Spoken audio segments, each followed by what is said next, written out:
Hey everyone, Rick here. If you like this video, please like, subscribe, and ring the bell. I really do appreciate it. It'll help the channel grow. With that said, let's get on with the video.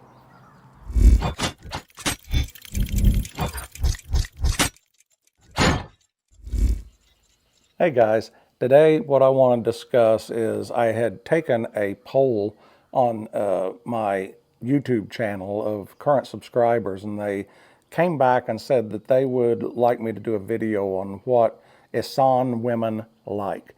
So I'm going to speak from my personal experiences with my girlfriend, and how I view things and how she tells me she views things. This is going to probably be kind of a touchy area because sometimes I say things about the women of Isaan and over in Thailand, and I'll get some of these negative comments that I don't know anything and that they're all scammers and that type of thing. And I guess it's just trolls. I don't know. I'm new to all of this YouTube stuff, so I find it kind of interesting that people can have such a narrow mind that they think that somebody has a bad experience in another country or someplace else, and all of a sudden they label everybody in a particular manner. But that said, let's move forward with what my experience has been. The girl I date is a school teacher, and she is a true Isaan woman. She comes from the Northwest or Northeast territory, I believe. And we've been dating off and on now for going on 3 years. She's absolutely fantastic individual. I can't really say anything negative about her because she's just very kind. She's very empathetic. She's very kind. She's Buddhist. She believes in having fun, and she does believe in her religion highly. She always makes merit. I've never seen her being what I would call mean or like you see a lot of people, a lot of women over here in the United States act. She's just very different. So what I find over there that they like when I talk to her is they have more of a, say, 1950s or 60s USA attitude, which I like. It reminds me of whenever I was a kid growing up and how my parents were. She views things that, of course, women can have equal pay and jobs, and she's a teacher, and she wants to see people do well in life. But she does see major differences between men and women, and what she likes and what makes her happy that I do. One of the main things is she says she always feels secure. So she likes the idea of a male being a dominant figure. And by dominant figure, I'm not saying I control her or tell her what to do. That's far from the truth. Tia does whatever she wants to do, when she wants to do it, and how she does it. What she does like, though, is she likes the idea of a strong male figure, and it gives her that security whenever we go places, whenever we do things, that she's got her man by her side, and he is there as the male figure, the protector, the security, the person that is there to make sure that she's okay, she's treated correctly, she's taken well care of. Now, I catch a lot of people that they'll say, well, Thai women are trying to scam you out of your money and they're always asking for money. I do believe that happens a lot in the bars over in Pattaya or different places like that in the tourist traps. But I really don't think they're scamming. When you think about it, these people are doing, a lot of these girls are doing what they have to do to try to make a living. I mean, they all have to live. Everybody has to. I know my girlfriend and I went down on the walking streets at night and went to some of the bars and some of the go-go bars, and she was fine with that. And we'd sit and talk to the girls, and they were nice. And of course, they wanted to try to make money, and of course, they wanted to have drinks bought for them. And if they bring in money, then they make money. So I personally don't see anything wrong with that. That's what they choose to do because that's what they have the ability to do based on their situation. So how is my girlfriend different than that? Well, she managed to get an education and get her master's degree so she could teach. And the kind of things that seem to make her happiest are very simple things. Like we'll go out to dinner together and I'll hold her hand as we walk in, which that's another thing I find as being a myth that Thai people can't show any type of affection in public. I mean, we're not sitting there shoving our tongues down each other's throat, but we do hold hands and I put my arm around her and she really likes to hold my hand. And so whenever we sit a lot of times and have dinner, she'll sit beside me instead of across from me because she likes to have that intimate contact of just maybe we're sitting and leaning against each other as we talk. So it's that's very appealing to me, and I think it is to a lot of guys because it makes you feel wanted, and you see that they respect you. And whenever I do these types of things, we go out to dinner and I'll make sure I pull out her chair, or I'll try to set her in the best place. I can just see her light up. She feels like that I'm being respectful and showing the importance of her in my life. So that's one of the big things. They really appreciate the little things in life. Uh, and I kind of digressed a little bit when I was talking about the scamming part. Thai women, a true Isaan village girl, if you find a good one, like I feel like I have, whenever you go with them or you're dating them, the Thai culture, it kind of dictates that the man does take care of the woman. So it's different than Western culture, you guys. So whenever you're over there and they look at you like you're supposed to be paying for dinner, or you're supposed to be buying that bottle of beer or whiskey for their sister or brother or whoever it is and sitting and having something, that's showing their family and it's showing them how much you care for them. It's not an idea of, oh, you're giving me this and I'm taking it and I'm getting this for free. That's just nonsense. It's not that at all. It's the idea that you as an individual are the dominant figure. You're the male in the relationship. And with that, it's like it used to be in the United States. A male was supposed to be a man. He was supposed to take care of his girlfriend or wife. He was supposed to protect her. He would pay when he went out on dates.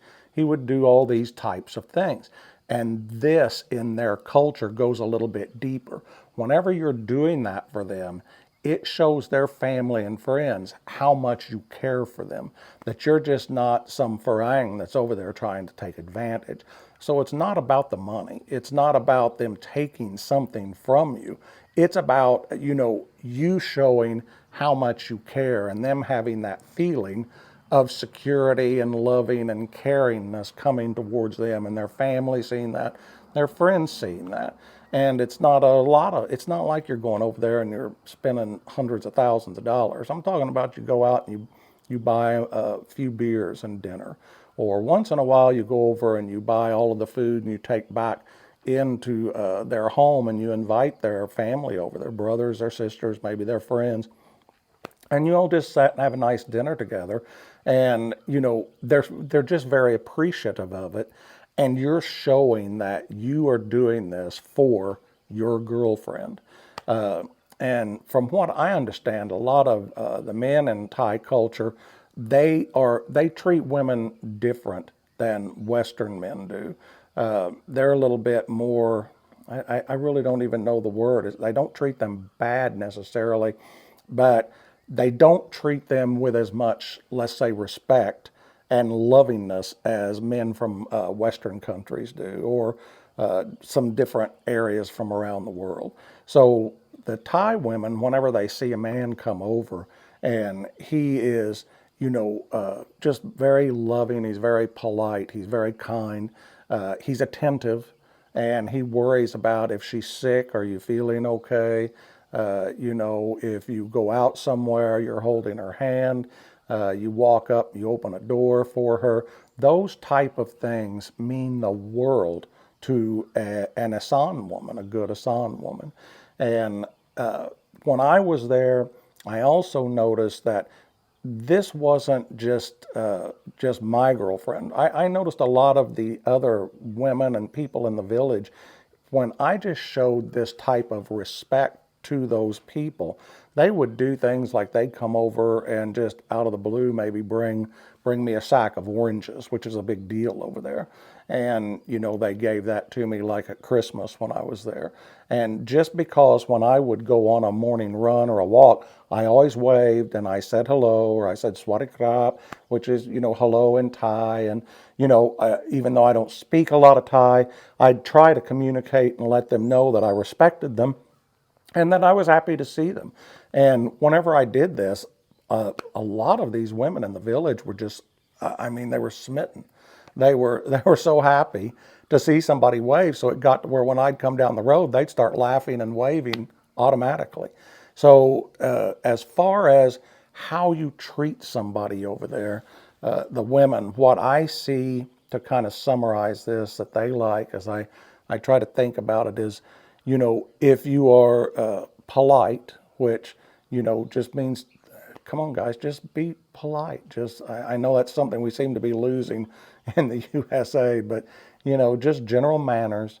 Just be polite, be kind, be nice, smile and laugh, find things to do, be respectful, be complimentary. Isaan women from the villages that I find, they like to cook your dinner. They don't want you to be the chef. They don't want it like Western women where they want you to do everything for them and they have this treat me like a queen attitude.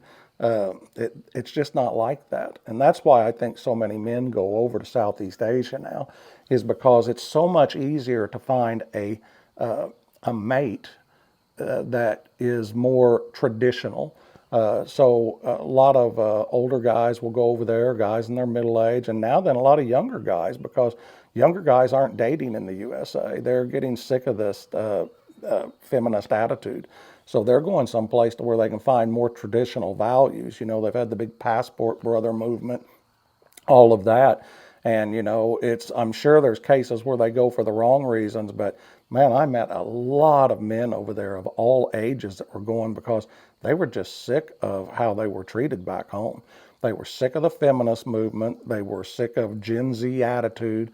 They were just tired of the laziness in their country. And they just actually enjoyed the culture a lot. The culture is, it's just a lot different. You go over there, and if you have a nice girlfriend that you're dating and she, really cares about you, you will get up every day and you will feel happy. She always wants to, roll over and give you a kiss of a morning. She always tells you good morning. She doesn't want you to make coffee. She wants to go make coffee for you. She wants to sit with you and talk to you while you have coffee together. She'll go on walks with you. You want to go out and party, she will go out and party. She'll, my girlfriend will go out and drink beer or Thai whiskey with me at night, and we have dinner. She'll go with me, and we'll watch the girls at the go-go bars, or we'll also go to other restaurants where they have bands. I mean, she's just very open-minded about having fun and a good time, but I treat her respectfully. When I'm with her, I'm with her. I'm not doing things or trying to be with other women. I'm not being rude. I'm not being disrespectful to her. I treat her as she should be treated. When I'm with her, I treat her with all due respect because I care for her. So if you will go over there and do that, and, don't go searching bars for girls. Don't do that. Go to some of the walking streets. And when I say that, I don't mean where the bars are. I mean, they have the walking streets up and down the river in over on the border of Laos, where they have markets and they have food and vendors and just outside bands playing. And just walk around and try to meet some people and be polite and be nice. And I'll bet you anything that if you do your due diligence and you're polite, you can go over there and find some really nice people and make a lot of new friends and find a really good Isaan girl that will treat you with respect, that will love you and be kind, and you should do the same back. So with that said, I'm going to end this video. I hope this gives you some ideas. Leave me some comments and let me know if you have any other questions or topics or areas you'd like me to cover. I'll be happy to do it. So once again, I'm going to give you the drill. Please like, subscribe, and ring the bell. I really want to grow this channel so I can keep doing content. And with that said, this is Rick, and I will see you guys soon.